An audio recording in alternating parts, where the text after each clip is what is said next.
Hello everyone and welcome to another video. Today I want to talk about why the difficulty curve of the first few scenarios in RollerCoaster Tycoon 1 is designed amazingly well. This is in stark contrast with the RollerCoaster Tycoon 2 scenarios, which I will talk about at the end of the video.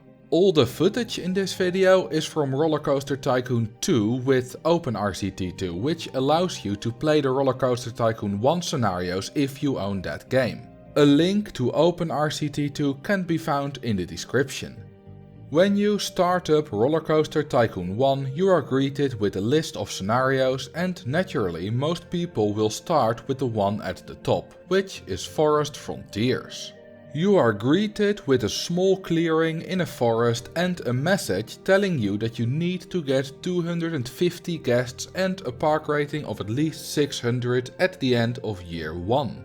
Even for new players, this goal is often not very difficult, so you can spend most of your energy learning the basics of the game. One in-game year lasts a bit under an hour, so you have a fair bit of time to figure out how everything works. If you do fail the scenario because it takes you a while to learn the game, it only takes you an hour to do another attempt. The amount of ride types you can build at the start is very small, but you do get at least one from every category, so you can experiment a little. The two available coaster types are the wooden and steel mini coaster, both of which are easy to understand and easy to build. If you're not ready to build your own designs yet, they both come with two great and not too big pre-built designs as well. The last thing I want to mention is the little bit of path that you start out with. It may seem insignificant, but the benches and the lamps on the path do show you that you can build ornaments on the path. The small park area, easy goal and small initial ride selection make sure that you don't get overwhelmed the first time you play. The scenarios that come next each introduce a new aspect of the game, which allows you to slowly build your knowledge and skill. After you've beaten Forest Frontiers, you get to Dynamite Dunes, which is slightly larger and in the middle of a desert. The most notable thing is the mine train coaster that you start out with. In Forest Frontiers you can fairly easily get away with only building flat rides, but this park will show you how awesome a big roller coaster looks. The coaster itself also shows you two things. The first thing is that a bit of terrain work can look really cool, and the second one is that you can build underground. It might also cause you to notice that roller coasters are really good money makers, prompting you to build more of them in the future. The goal is to get at least 650 guests in 3 years and once again get a park rating of 600. This is actually slightly fewer guests per year than in Forest Frontiers, but you do need to build a significantly larger park to get the required amount of guests. Whereas Forest Frontiers was mostly a tutorial, you now have almost 3 hours to build an actual park. After Dynamite Dunes comes Leafy Lake, which introduces the concept of water and building on water. If you aren't careful, you will learn the hard way that building on water is more expensive than building on land when you do run out of money eventually. It is quite natural to start building rides outside the ring of path, because that's the only dry land available near the entrance. This forces you to use the little space you have there very efficiently, which is another useful skill. I am not sure if this was all done intentionally, but it still works very nicely in slowly expanding your skill set. After you've beaten Leafy Lake, you get to Diamond Heights, which is very different from the first 3 in that you start with a fully functioning park. This is great because it shows you what all is possible. There are so many things that you can learn from this park if you didn't figure them out while playing the first 3 scenarios. The big centerpiece is the pair of synchronized looping coasters called Agoraphobia and Claustrophobia. Fun fact, agoraphobia is the opposite of claustrophobia, so it's a fear of open places. Not only are these coasters a lot larger than the coaster in Dynamite Dunes, they also interweave a lot and show off the synchronize option.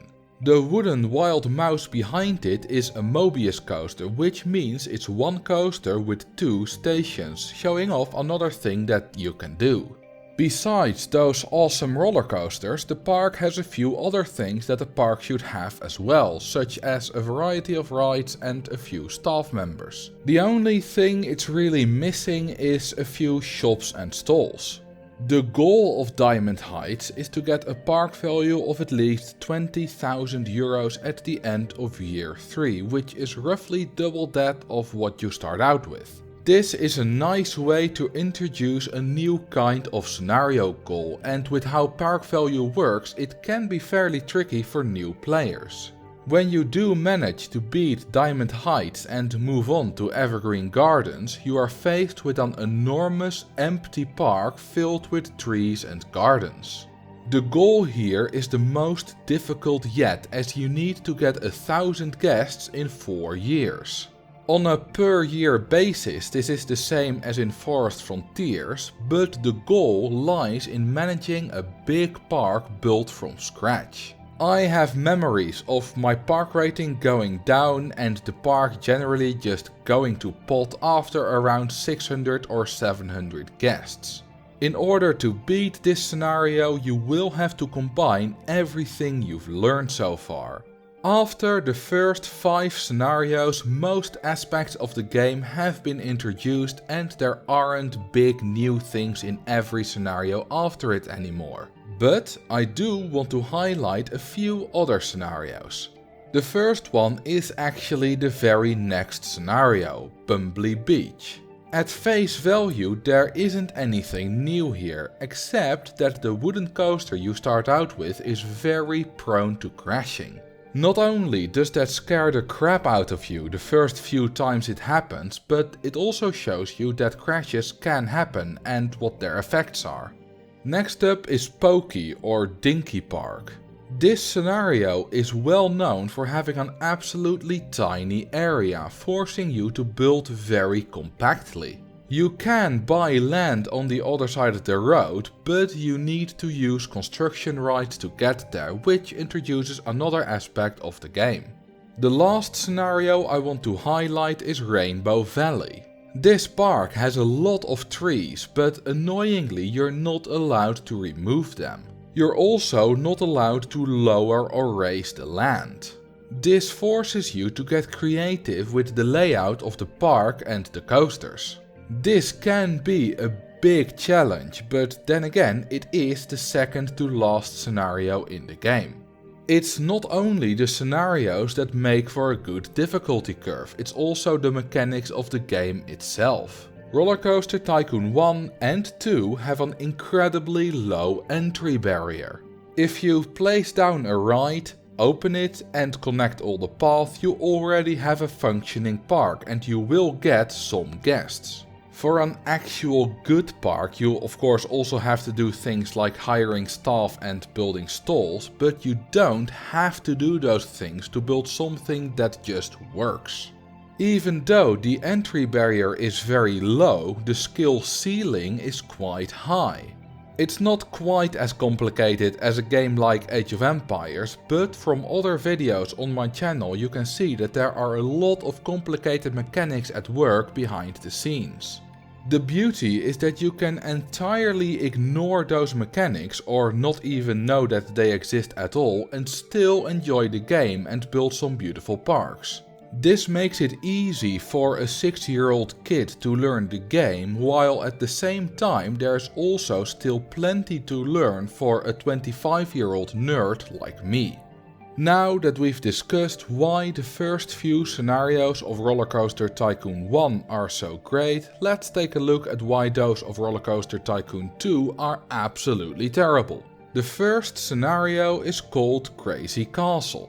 When you open it, you are greeted with a big open park with a very confusing path layout in it. The goal is to get 1500 guests in 4 years. Yes, you heard that right, 1500 guests in 4 years is the goal of the very first scenario in RollerCoaster Tycoon 2. This is absolutely ridiculous, and I bet many people whose first theme park game was RollerCoaster Tycoon 2 when they were 6 struggled a lot with this. The next scenario is Electric Fields, which is a lot easier. With a goal of 700 guests in 2 years, you only need to manage a park about half the size, and you even start out with a ride and a stall. Despite this, I would also consider it too difficult for a first scenario. It would have been a lot better than Crazy Castle, but not as good as Forest Frontiers. The third beginner park is Factory Capers, which has a goal and difficulty in between Crazy Castle and Electric Fields. Now we're ready to move on to the advanced scenarios, and this is where the biggest offender comes into play: Amity Airfield. I bet quite a few of you just got PTSD only from hearing those 2 words. The fourth and first advanced scenario in the game has a goal of getting 3000 guests in 4 years. This is just off the charts difficult for someone who has just started learning the game.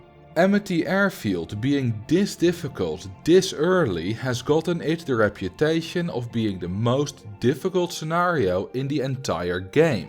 How did it end up like this? Well, firstly, I believe that it's been miscategorized as advanced when it's actually an expert scenario, but that's not the main reason. The main reason is that in RollerCoaster Tycoon 2 every category has the scenarios ordered alphabetically instead of by difficulty. If Amity Airfield was the final advanced scenario, it would not have been such an issue, but because of its name it's the very first advanced scenario in the list. This was a big mistake and I have no idea why it was done like this. It completely messes up any kind of good difficulty curve and makes the game significantly harder to learn. After Amity Airfield, the scenarios continue to jump around in difficulty. There is a slight upward trend, but because of the alphabetical ordering and miscategorization of a few other scenarios, it's not a good learning curve. Despite the messed up difficulty curve, I still think that RollerCoaster Tycoon 2 is a better game than RollerCoaster Tycoon 1, but it's a shame because it could have been even better than it already is. What do you think of the difficulty curves in RollerCoaster Tycoon 1 and 2? Do you agree with me? Do you disagree? Did I leave out any important things? Let me know in the comments. If you liked this video, consider giving it a like. You can also subscribe or follow me on Twitch. Thank you all for watching and I will see you in the next video.